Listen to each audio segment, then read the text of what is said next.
Bismillahirrahmanirrahim. Assalamualaikum warahmatullahi wabarakatuh. Alhamdulillahilladzi anzala al-Qur'ana hudan wa rahmatan wa shifaa'an lil mu'minin. Salatan wa salaman daimaini mutalazimaini ala rasulin amin. Sayyidina wa habibina Muhammadin wa ala alihi wa ashabihi wa man tabi'ahum bi ihsanin ila yaumiddin. Wa sallim tasliman katsira, amma ba'd. As-saimun was-saimat, hafizakumullah ajma'in. Saudara-saudaraku sebangsa dan setanah air yang dimuliakan Allah Subhanahu wa taala. Bulan Ramadan adalah bulan Allah menurunkan Al-Qur'an sebagai petunjuk dan pembeda antara yang hak dan yang batil. Allah Subhanahu wa taala berfirman di dalam Al-Qur'an, a'udzubillahi minasyaitonir rajim. Syahrul Ramadan alladzi unzila fihi al-Qur'an hudan lin-nasi wa bayyinatin minal huda wal furqan. Bulan Ramadan, bulan diturunkannya Al-Qur'an, petunjuk bagi manusia dan penjelas kepada setiap kebutuhan daripada manusia itu sendiri dan pembeda antara yang hak dan yang batil. Para pemirsa TV Pondok Pesantren Modern Darul Hikmah Taman Pendidikan Islam Medan yang dimuliakan Allah Subhanahu wa taala. Al-Qur'an Allah turunkan menjadi pedoman bagi kita, pedoman dalam kehidupan kita, pedoman untuk menerangi jalan kehidupan kita agar kita bahagia di dunia dan bahagia di akhirat. Karena Allah Subhanahu wa taala adalah zat pencipta kita. Dialah yang menciptakan kita dari tiada menjadi ada. Dan untuk kemudian mempertanggungjawabkan apa yang kita lakukan di muka bumi Allah ini, Allah telah berikan pedomannya adalah Al-Qur'an. Ya. Dalam awal surah Al-Baqarah, Allah Subhanahu wa taala berfirman, Alif Lam Mim, dzalikal kitabu la raiba fihi hudan lil muttaqin. Alif Lam Mim, Allah lah yang mengetahui artinya. Itulah kitab yang tiada keraguan di dalamnya, petunjuk bagi hamba-hamba Allah yang bertakwa. Jadi Al-Qur'an ini adalah way of life, jalan hidup bagi kita, dan jalan hidup itu telah pula Allah pagari, Allah tetapkan arahnya ya, sebagai sebuah guidance adalah Al-Qur'an, dan begitu juga hadis Rasul sallallahu alaihi wasallam. Maka Rasul sallallahu alaihi wasallam pernah bersabda, taraktu fikum amrayn ma in tamsaktum bihima lam tadillu abada, kitaballah wa sunnata rasulih. Aku telah tinggalkan kepada kalian, wahai umatku, kata Rasul sallallahu alaihi wasallam, dua pusaka penting yang apabila kalian berpegang teguh dengan dua pusaka itu, kalian tidak akan pernah sesat selama-lamanya, yaitu Al-Qur'an dan sunnahku, kata Rasul sallallahu alaihi wasallam, atau hadis yang kita sebut sekarang. Mafhum mukhalafah daripada hadis tersebut adalah bahwa kalau kita tidak berpegang teguh kepada dua pusaka ini, yaitu Al-Qur'an dan hadis, maka kehancuran, perpecahan, ya, kemunduran, keterbelakangan, kebodohan akan menimpa pada diri umat ini. Maka daripada itulah dalam bulan Ramadan yang mulia ini 1442 Hijriah kita mengajak dan menghimbau seluruh umat Islam, tidak hanya di tanah air tapi di seluruh dunia, untuk kemudian menjadikan Al-Qur'an sebagai pedoman satu-satunya dalam hidup dan kehidupannya. Tidak ada yang lain. Dan begitu juga hadis Rasul sallallahu alaihi wasallam sebagai penjelas daripada Al-Qur'an itu sendiri. Maka daripada itu, saudara-saudaraku yang dimuliakan Allah Subhanahu wa taala, as-saimun was-saimat, hafizakumullah ajma'in, mari kita mempelajari Al-Qur'an. Ali bin Abi Thalib pernah mengatakan, istantiqil Qur'an, ajaklah Al-Qur'an itu berdialog denganmu, berbicara denganmu. Tentu dari tahapan awal sekali adalah dengan cara pandai membacanya, tahu tahsinul qiraah. Maka tidak ada istilah bagi kita, Bapak dan Ibu sekalian, saudara-saudaraku yang dimuliakan Allah Subhanahu wa taala, untuk ada kata terlambat dalam ya, belajar Al-Qur'an. Tidak ada kata terlambat dalam tahsinul qiraah. Semua kita, saya, Bapak dan Ibu, teman-teman sekalian, saudara-saudari sekalian, semuanya adalah orang yang saat sekarang ini sedang belajar untuk tahsinul qiraah, senantiasa untuk memperbaiki bacaan Al-Qur'an kita. Tidak ada kata terlambat. Ini langkah yang pertama. Sehingga ketika tahsin qiraah itu sudah melekat pada diri kita, bacaan itu sudah baik, maka kita coba untuk memahami makna isi kandungannya, ya, setelah tajwid, makharijul huruf, fasahah dan sebagainya itu sudah baik, berpindah kepada langkah tahapan yang berikutnya, yaitu famhul makna, mencoba memahami makna. Apakah itu dengan pendekatan tafsir, kita baca kutubut tafsir.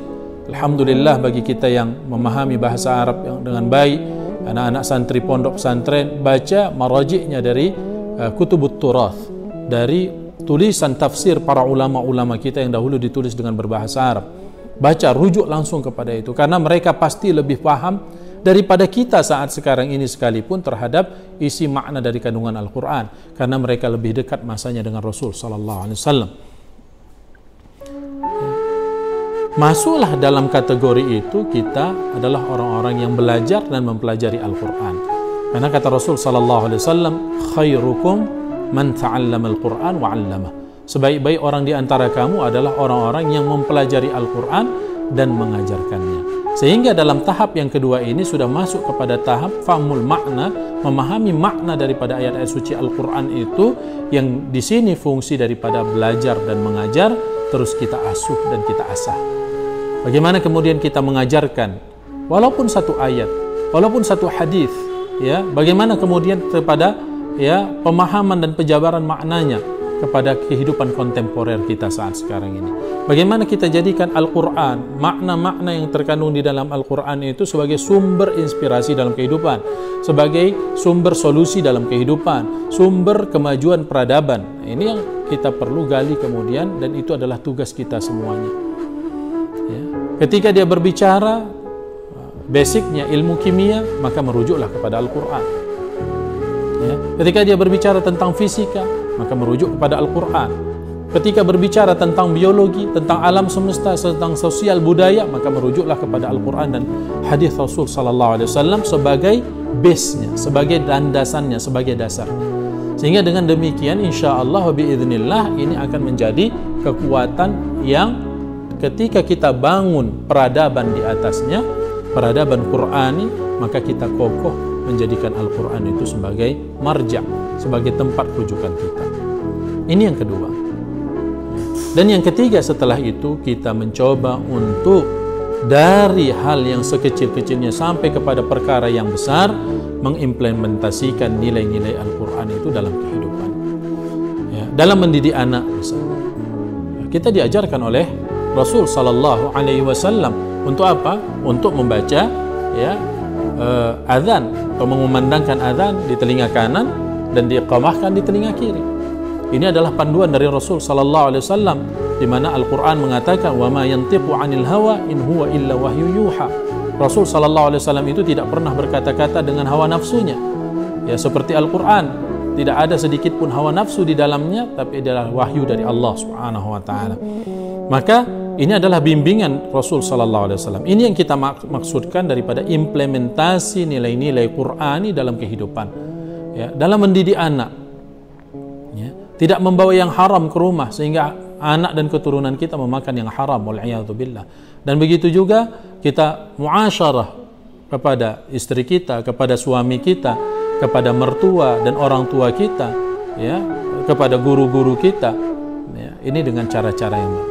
Muasyarah bil ma'ruf, ya, kita pergauli istri kita dengan cara-cara yang baik, karena membangun peradaban suatu bangsa itu adalah awal sekali adalah perbaiki ya rumah tangga. Mustahil kita ingin berbicara perbaikan suatu bangsa kalau rumah tangganya porak-poranda.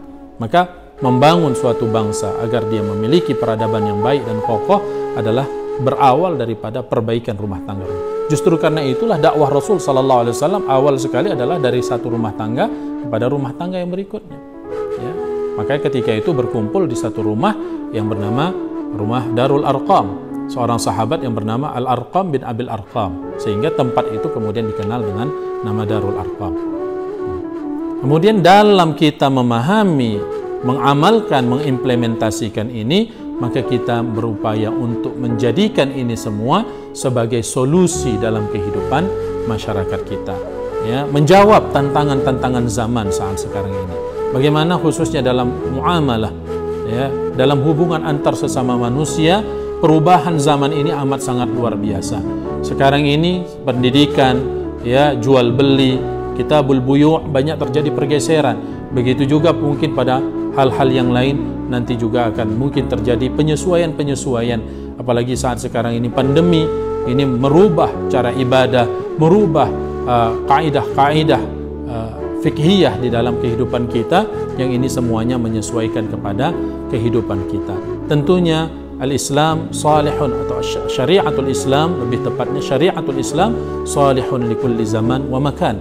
Ya, syariat Islam itu bersesuaian dan dapat beradaptasi dengan zaman dan masa serta tempat di mana dia ada. Tinggal bagaimana kita sebagai cendekiawan, terpelajar, orang-orang terpelajar, para santri, santriyah, semuanya ini berkontribusi untuk menjadikan Al-Quran dan hadis Rasul Sallallahu Alaihi Wasallam dalam satu paket yang satu, ya, untuk kemudian menjadikan kehidupan kita terbimbing dengan Al-Quran. Mudah-mudahan semangat nuzulul Quran Ramadan 1442 Hijriah ini menjadikan kita umat-umat yang terbaik, khaira ummah, dan menjadikan kita orang yang senantiasa berpegang teguh kepada Al-Quran dan Sunnah Rasul Sallallahu Alaihi Wasallam, dan setiap perkara kehidupan kita timbangannya adalah Al-Quran dan hadis, Al-Quran dan hadis, Al-Quran dan hadis. Mudah-mudahan Allah berikan kekuatan bagi kita dan keistiqamahan untuk menjadi generasi yang terus berpegang kepada syariatul Islam. Qulu qawli hadza wa astaghfirullah. Mohon maaf atas segala penyampaian yang tidak pada tempatnya. Billahi taufiq wal hidayah. Assalamualaikum warahmatullahi wabarakatuh.